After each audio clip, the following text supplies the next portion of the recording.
カバンこう斜め掛けのカバンしてたんだけど、女の子が漁ってて、横で撮りますよ、縦でも撮りますよ、手でも撮りますよ。後ろのその看板入れますかねみたいな。ハロー、こんにちは、ダジャハー、なるです。今日は私の動画にゲストが来てくれています。みほさんです。こんにちは。なる先生。なる先生。動画を編集してます。みほです。はい、そうですね。何回か声だけ登場してくれていたんですが、今回は顔もモザイクがかかってるかもしれないですが、よろしくお願いします。はい、今日はみほさんも私も海外旅行が好きなので、海外についていろいろ話したいと思います。ちなみに今もマレーシアのカフェで動画を撮ってます。まず聞きたいのが、みほさんは一人でどの国に行ったことがありますか？まずマレーシア、イギリス、ポルトガル、フランス、マルタ、ドイツ、オーストリア、チェコかな。今はマレーシアに2人でいるんですけど、みほさんはもう1ヶ月前ぐらいからマレーシアに滞在していて、私が後から合流したという感じですね。そうマレーシアに来ないと誘われたので行くと言って来ました。めっちゃふっかるだよねっていう美容師の人とか私の友達の人とかにこの話をしたら、マレーシアで集合みたいな、ふっかるすぎないみたいな、フットワーク軽すぎないみたいな。マレーシアぐらいだったらいけるかな。7時間ぐらい、7時間ぐらいってことでもないんだけどでも7時間で行けるヨーロッパの半分ぐらいだからねしかもね、結構安い値段で来れるから。台北からだったら2万いかないぐらいでしたね。1万8000円ぐらい。安い。インスタグラムで質問を募集した時にもらった質問が、その海外旅行に行っていて差別を受けたことがあるかどうか。あるかもしれないけど気づいてないっていうのが一番だと思う。私もこれといって差別を受けたことがない。でも私その X で一回見たのが、その私たちハンガリーのニューヨークカフェっていうところ行ったじゃないですか、あそこアジア人が行くとドアに近い方に案内されるらしい。いい席には案内されないらしくて、で私たちもどちらかというと入り口近く。でもピアノの目の前だった。ピアノの目の前だったんですけど、でもなんか X でハンガリーのニューヨークカフェに行った人が、やっぱり入り口の近くに案内されたみたいなことを言ってて、なんか奥の方がもっと装飾が綺麗なのかな。奥とかなんかちょっと下の方にもありませんでした？いろいろあった。あそこら辺にアジア人は案内されないみたいなことをその X で書いてあって、思い返したら、いやでもピアノの目の前だったし、私たちのために何でしたっけ、桜でしたっけ。そう、なんかね、日本の曲弾いてくれたんだよね。あれでもチップが欲しいチップが欲しいがためみたいなところありません？もらわざるを得なくなっちゃう。本当に気づいてないだけで、そう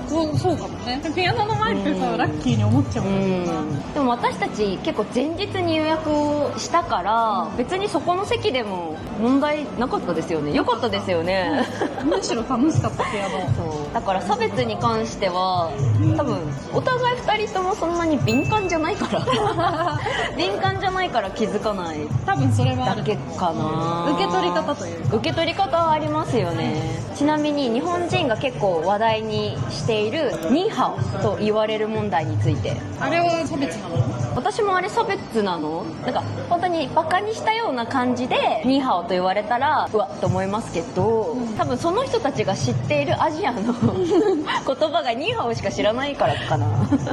国人の方がね、人口多いし、日本人よりきっと海外旅行してるだろうし、それはさ、日本人にニーハオって言ってくることが人種差別なの？それともアジア人に対してそもそもニーハオって言ってくることが人種差別なのかな？話しかけないよね、あんまり他の人種に。でも思うのが、外見日本の YouTuber でいうとアサギーニョちゃんみたいな、アサギーニョちゃんってちょっと個性的ですごいファッションバチバチに決めてる人じゃないですか。あの人たちに対して多分ニーハオって言わなくないですか？わかります？話しかけるとしたらなんか服素敵だねとか言いそうだってこと？そうです。だから差別なのかなどういう気持ちで言ってるのか聞きたい。そのニーハオって言ってる人たちはなんか仲良くなりたいからニーハオと言ってるのか、バカにしてるからニーハオと言ってるのか、その気持ちが知りたい。話しかけたいと思って話しかけてるんだと思ってた。あ、中国人だみたいな。僕ニーハオっていう言葉知ってるよみたいな。そう、言ってみようみたいな。今度ヨーロッパ行った時にニーハオって言ってきたら、ちょっとそれってどういう気持ちで言ってる？友達になりたい？それでもそれって差別で言ってるみたいな。聞いてみるのいいかもしれないです。ニーハオって言われた時に、あー、中国人じゃないんだけどなとは思う。なんか返しますその後？あー、中国人じゃないんだよねっていう。あ、言うんですか？言う時もある。どういう反応してくるんですか？あー、ごめんねって言われる時もあるし、別にそのまますれ違いざま行っちゃう時もあるし、なんか変な反応されたりはしない。へー、私無視します。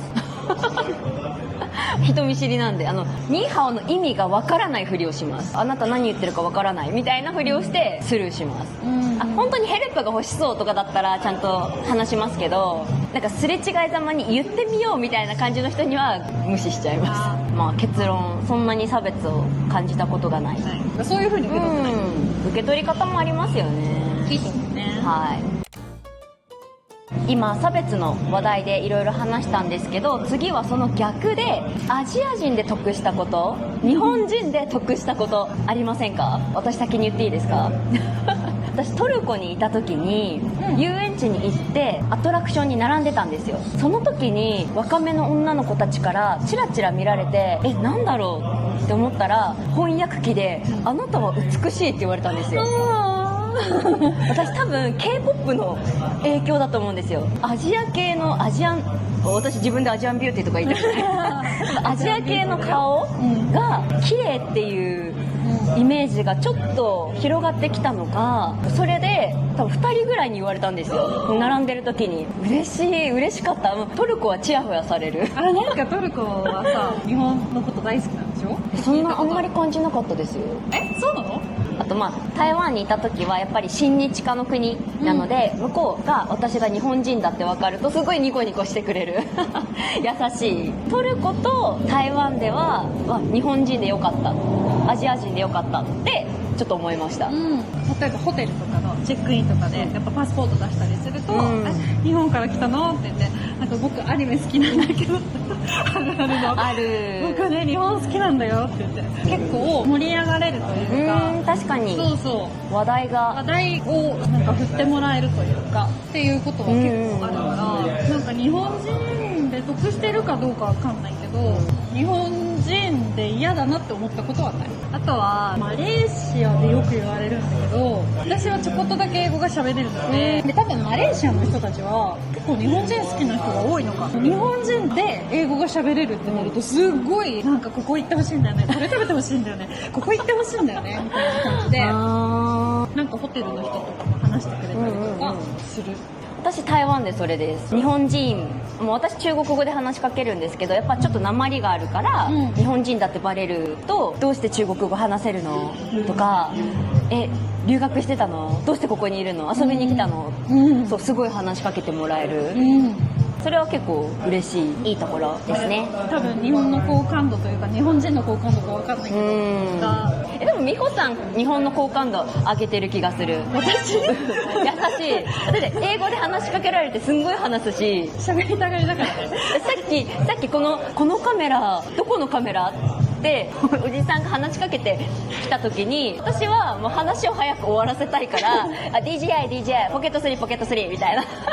そういう会話しかしなかったけど、美穂さんはここでも買えると思うよ、このお店おじさんだって一回このカメラなんだって言って行ったなって思ったら帰ってきた。もう戻ってきた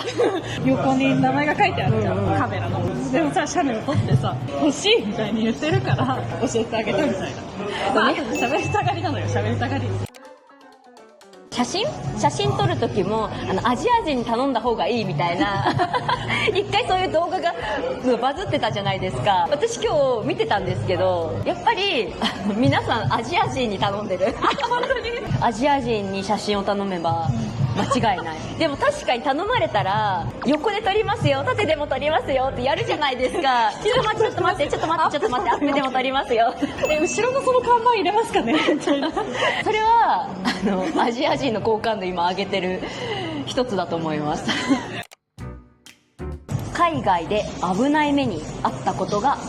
ありますか？一回だけある。フランスに行った時に、パリね、ディズニーランドに行ったんですよ。ディズニーランドから帰る時に地下鉄に乗ってパリの市内に行きたかったのね。地下鉄に乗った時に扉開いたすぐに立ってて、そしたらなんか男の子、高校生とかそれぐらいの子が、まあ、入ってきて、で私にこの電車パリ市内に行けますかって言われて、英語でですか？英語でそう英語で話しかけられて、あ、行くよって返したのね。そしたらもう一回、いやこれパリに行けますかって言われて、だから行くってばみたいな感じの、いや行くよみたいな感じで言ったんだけど、なんかその後もなんかプリーズプリーズプリーズみたいな感じですごい言ってきて、なんかもういいやと思って行こうと思って、なんかふわって体動かしたら、私カバンこう斜め掛けのカバンしてたんだけど、そこの中を男の子の連れというかの女の子がファスナーついてたんだけど、開けてなんか漁ってて、で充電用のケーブルとか入れてたんだけども、それがボロンって出ててみたいな状態で。それって漁られてることって気づかないんですか？気づかなかった。ちなみに私だけが立ってたんだけど、他にこう座ってる人がいて、座ってる人からこうやって写真を見せられて、なんかカバンをあなた漁られてたわよって言われて、写真撮ってる暇があるんだったら止めてくれない確かにと思ったんだけど、まあでもそういう感じで、結果的に何もすられてなかった。よかった。そう上の方が大したもの入れてなくて、化粧品とかしか入れてなくて、だからパスポートとかお金とかも奥の方に入れてたからよかったんだけど、つられかけたかけた。だからやっぱパリの電車怖いですね。私だってヨーロッパにいる時にわざわざアジア人を見つけて声かけてくる人はもうシャットダウン。他の人に聞いてって私絶対言います、あ、ごめん私知らないからって言っちゃいます。優しさにつけ込まれる。教えてもらえるみたいなこの優しさにつけ込まれないでくださいね。思ったんですけど、そのスリの男の子もなんか質問のレパートリーそれしかないのって今聞いてて思いました。これ行きますか行きますかって、なんかもう少し他の話をすればなんか成功しそうなのに。あ、ナンパするとか。実は道は本当は知ってるんですけど、お姉さん綺麗で話しかけちゃいましたとかだったらそれ成功してたかもしれないのにとか、そっち側の気持ちを考えてしまった。じゃあパリのスリの成功率を上げるためには魔力を磨いた方がいいですね。そうかもしれない。まあでもパリそれ以外は私は結構好きだ、ね。本当ですか？私トルコでそういうのありました。一回観光地で、それも一人で座っていた時、ちょっと疲れたなと思って座っていた時に、そのトルコ人の男の人が近づいてきて、観光の人が知らないいい景色の場所があるから一緒に行かないって言われて、でスクーター乗れるよって言われたんですよ。私ヨーロッパのスクーターすごい乗りたくて、でも私のカードとかアカウントじゃ乗れなくて、キックボード乗れる？あ、じゃあちょっと行ってみようかなと思ってついてったんですよ。でも私その前にその X でトルコの情報を結構集めてて、トルコで詐欺に遭った子の文章を読んでたんですよ。投稿を読んでて、フレンドリーな人が近づいてきて仲良くなって一緒にご飯行こうって誘われて、それについてったらそのぼったくりの店に連れてかれたっていう文章を読んでたんですよ。で私もご飯誘われたら聞こうと思って絶対行かないっていう心持ちで行ってたんですよ。でその人とそのスクーターに乗って、多分乗りたかったスクーターに乗って海の見える方に一緒に行って、でやっぱ案の定友達がなんか今レストランにいるから一緒に合流しない？一緒にご飯食べない？って言われて、あ、来た、これは行かない方がいいやつだ。誘われたんですけど、私はもう堅くなに行かないって言ってたら、もう向こうがもう切れ始めて、は？みたいな。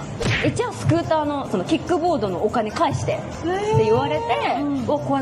い。あ、じゃあもう完全にそうだったの？もう多分完全にそうでした。一緒にスクーター乗りたいだけだったら別にそれを返してとは言わないもんね。しかもそのキックボードのお金も僕払うよって最初言ってたんですよ。言ってたのになんか払ってって言われて、で私その時に細かいお金がなくてちょっと大きめのお金を渡したんですよ。でこれでいいみたいな、最初にこれぐらい欲しいって言われて、で私がその2倍のお金しか持ってなくて、でじゃあこれでお釣りちょうだいみたいな言ったら、いやこれで解放してやるよみたいな言われて、でも日本円で言ったら多分1000円ぐらいその人と離れられるならいいやと思ってそれ渡して、でも途中までちょっとついてきてたんですよ。本当に行かないみたいな、みんなに紹介したいみたいな、紹介したいって何様だよって思って心の中で、さっき会った人だろみたいなって言われて、海外に友達作りに行ってる人は気をつけた方がいいかもしれない。出会いとかを求めてる人は気をつけた方がいいと思うんですけど、私は別に海外に友達欲しいとは思っていないタイプ。まあ自然と仲良くなったらそれはそれでいいかなと思うんですけど、人脈を増やしたいタイプじゃないので、すっごい断れた。私だったら多分言ってるね。でも私多分ね、つけてください本当に。ただ問題は私はスクーターに乗りたくないから多分その時点でスクーター大丈夫って言うけど、その危ない目に遭わないために何かしていますか？体の周りに荷物を入れるというか、お財布も分けてるかな。あとは携帯はなんか今とかだとなんかこういう紐ついてないケースに入れてるけど、ヨーロッパとか行く時とかは首からかけるストラップで、常に首からかけてて手に持ってるか、もしくはかけてない時とかは手になんかくるくるくるくるくるってなんか持ってかれないようにというかっていう風にはしてる。だからすり対策的な意味ではそういうのしてる。もう一人私の友達で一人で海外行く友達がいるんですけど、その子はお財布とそのカバン